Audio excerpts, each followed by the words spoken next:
আগামী দিনে 2026-এ মমতা ব্যানার্জি আপনি প্রস্তুত থাকুন। এতদিন মুসলিমদের দুধের গাই বলে দুধ খেয়েছেন, তো জুড়ে পায়ের লাথি খাওয়ার জন্য প্রস্তুত থাকুন।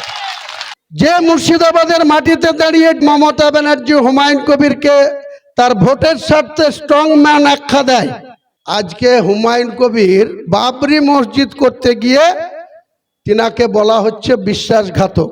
আমি যখন এই বাংলার কোথাও ব্রিগেড ময়দানে যাচ্ছে, আমাকে বলা হচ্ছে আমি নাকি মহল খারাপ করছি, আমি নাকি দাঙ্গা লাগানোর মতো কাজ করছি, আমাকে গো ব্যাক স্লোগান দেওয়া হচ্ছে, বিজেপির বি টিম বলা হচ্ছে। 98 সালে তৃণমূল কংগ্রেসের জন্ম হলো। তৃণমূল কংগ্রেস যেদিন কংগ্রেস ভেঙে মমতা ব্যানার্জি কংগ্রেসকে তরমুজের পার্টি আখ্যা দিল, তরমুজ মানে উপরটা সবুজ হয়, ভেতরটা লাল হয়। তিনি নিজে কংগ্রেসের খেয়ে পড়ে কংগ্রেসের 5 বার 4 বার সংসদ হয়ে তিনি বললেন কংগ্রেস পার্টিটা সিপিএম এর নাকি বি টিম। সেই বি টিমের দলে না থেকে তিনি 1997 সালের 9 আগস্ট কলকাতার মেয়র রোডে গান্ধী মূর্তির পদদেশে মাত্র 5000 লোক নিয়ে সেদিন এই তৃণমূল কংগ্রেসটার জন্ম দিয়েছিলেন। তাও আর উনি সরাসরি না, উনি চেয়ারম্যান ছিলেন না, সম্পাদক ছিলেন। আজ যে হসপিটালের খাটে শুয়ে কথা বলতে পারে না, বাক্য হারিয়েছে, সেই মুকুল রায়রা, কিন্তু উড়ে এসে জুড়ে বসার মতো এই মমতা ব্যানার্জি তৃণমূল কংগ্রেসের চেয়ারপারসন হয়ে 1 জানুয়ারি 1998 সালে তিনি তৃণমূল কংগ্রেসটার জন্ম দিলেন। ইনি কতটা মেকি, কতটা মিথ্যাচারী, কতটা স্বার্থন্বেষী মহিলা, কেউ আমার বক্তব্যকে খণ্ডন করতে পারবেন না। যে 1997 সালের 9 আগস্ট কংগ্রেস দলটাকে সিপিএম এর বি টিম আখ্যা দিয়ে কংগ্রেসটাকে ভেঙে নিজের স্বার্থ কায়েম করার জন্য 9 আগস্ট 1997 সাল মেয়র রোডে তৃণমূলের জন্ম দিলেন। 1 জানুয়ারি আনুষ্ঠানিকভাবে তৃণমূলের প্রতিষ্ঠা দিবস পালন করে। আজও তারা ঠিক 2.5 বছর যেতে না যেতে আবার সেই কংগ্রেসের সঙ্গে হাত মিলালেন 2001 সালের বিধানসভা নির্বাচনে। আবার কংগ্রেসের হাত ধরে পোষালো না, স্বার্থ পূরণ হলো না, মূল টার্গেট বাংলার মুখ্যমন্ত্রীর গদিতে আসতে পারল না। আবার তিনি এই অশুভ শক্তি, সাম্প্রদায়িক শক্তি অটল বিহারী বাজপেয়ীকে ডেকে নিয়ে আসলেন কালীঘাটের বাড়িতে। ওনার মায়ের নাম ছিল গায়ত্রী ব্যানার্জি।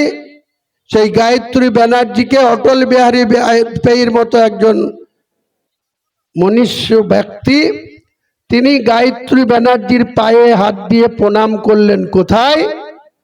যে বর্তমান কালীঘাট মুখ্যমন্ত্রীর বাসস্থান, সেই বাড়িতে এসে গায়ত্রী দেবীর পায়ে হাত দিয়ে প্রণাম করলেন। আর মমতা ব্যানার্জি নিজে অটল বিহারীর পায়ে হাত দিয়ে প্রণাম করলেন। আজকে হুমায়ুন কবির বাবরি মসজিদ করতে গিয়ে তিনাকে বলা হচ্ছে বিশ্বাসঘাতক। যে মুর্শিদাবাদের মাটিতে দাঁড়িয়ে DM, SP, chief secretary Manoj Pant, প্রাক্তন ডিজিপি রাজীব কুমারের সামনে যে মমতা ব্যানার্জি হুমায়ুন কবিরকে তার ভোটের স্বার্থে স্ট্রং ম্যান আখ্যা দেয়, সেই মমতা ব্যানার্জি মুর্শিদাবাদের কিছু তৃণমূলের চাটুকারদের কথায় 4 ডিসেম্বর 2025 ববি হাকিম, অর্ধেক হিন্দু অর্ধেক মুসলিম, তাকে দিয়ে মুর্শিদাবাদের হরিয়ারপাড়ার বিধায়ক আলহাজ নিয়ামত শেখকে দিয়ে রঘুনাথগঞ্জের হাফ মন্ত্রী আকরুজ্জামানকে ডানে পাশে বসিয়ে নিয়ে তিনি কি বলেছিলেন? হুমায়ুনের বাড়ি রেজিনগর, সে বেলডাঙ্গায় কেন বাবরি মসজিদ করবে? আইন শৃঙ্খলা ভেঙে পড়বে, দাঙ্গা হবে, তাই মসজিদে করার জন্য হুমায়ুন কবিরকে সাসপেন্ড করা হলো। তিনি সাসপেন্ড করাচ্ছেন, আবার তিনি সাসপেন্ড করার 1 ঘন্টা পরে বহরমপুর স্টেডিয়াম মাঠে মাইক ধরে যে একদিন হুমায়ুন কবিরকে স্ট্রংম্যান বলে প্রশাসনের সামনে, সেই প্রশাসনের সামনে অনলাইনে গোটা বাংলার মানুষকে শুনি বলছে হুমায়ুন কবিরকে পোকা মাকড়, বিশ্বাসঘাতক এইসব আখ্যা দিচ্ছে। আর কিছু চাটুকার আছে, চটি চাটা আছে, এই মুসলমান সমাজের কিছু ব্যক্তি আছে, তারা নিজের স্বার্থ কায়েম করার জন্য, পা চাটার জন্য তারা তাদেরকে পাশে দাঁড়াচ্ছে। আমি যখন এই বাংলার কোথাও ব্রিগেড ময়দানে যাচ্ছে, আমাকে বলা হচ্ছে আমি নাকি মহল খারাপ করছি, আমি নাকি দাঙ্গা লাগানোর মতো কাজ করছি, আমাকে গো ব্যাক স্লোগান দেওয়া হচ্ছে, বিজেপির বি টিম বলা হচ্ছে। একই জায়গায় যখন আমি উত্তর দিনাজপুরের করণদিঘিতে মিটিং করতে যাচ্ছি, সেখানকার এসপিরা একটা মুসলমান সমাজের জালসাতে আমি 1 মাস আগে নিমন্ত্রিত ছিলাম, 15 তারিখ গত রবিবার। সেখানে এসপি তাদেরকে বলছে আপনারা জালসা 1টা কেনা 10টা করুন, কিন্তু হুমায়ুন কবিরকে নেন না, এখানে মহল খারাপ হয়ে যাবে, এখানে তৃণমূলের নেতাদের রাত্রে ঘুম উড়ে যাচ্ছে, ট্যাবলেট খেয়ে ঘুমাতে হচ্ছে, আপনারা কেন ডেকে নিয়ে আসছেন হুমায়ুন কবির? তো যাই হোক, হুমায়ুন কবির সব কিছুতে পিছু হটবে না, হটেনি। গতকাল হাওড়াতে গিয়েছিলাম, টিকিয়াপাড়া, খুব ডেঞ্জারাস এলাকা। সেখানে অনেক অসামাজিক কাজ এই মুসলমান সমাজের ব্যক্তিরাই পুলিশ প্রশাসনকে সঙ্গে নিয়ে করে। বন্দর এলাকায়, ববি হাকিমের এলাকায় এখনো কোনো অসামাজিক কাজ হয় না এ বলা যাবে না। এই পাগলাচণ্ডী বা এই রাধাকান্তপুর বা মুর্শিদাবাদ, বীরভূম, মালদা, উত্তর দিনাজপুরের মুসলমানরা কোনোদিন এত খারাপ কাজের সঙ্গে যুক্ত নয়। কিন্তু যে ববি হাকিম অর্ধেক হিন্দু অর্ধেক মুসলমান, কেন বলছি? ববি হাকিমের বাবা ছিল গয়ার মুসলমান, বিহারের গয়া, আর মা ছিল মমতা ব্যানার্জির মায়ের নাম ছিল গায়ত্রী ব্যানার্জি, তার আপন মাসতুতো বোন ছিল ববি হাকিমের মা। তাহলে হিসাব করে দেখুন, ববি হাকিম আর মমতা ব্যানার্জি আমাদের ভাষায় খালাতো ভাই বোন, হিন্দুদের ভাষায় মাসতুতো ভাই বোন। একটা কথা আছে না গ্রাম বাংলায়, রাজা খুব দান করছে, কাকে? রানীকে। তো সেরকম মমতা ব্যানার্জি খুব মুসলমানদের কাজ করছে। কার? ববি হাকিমের।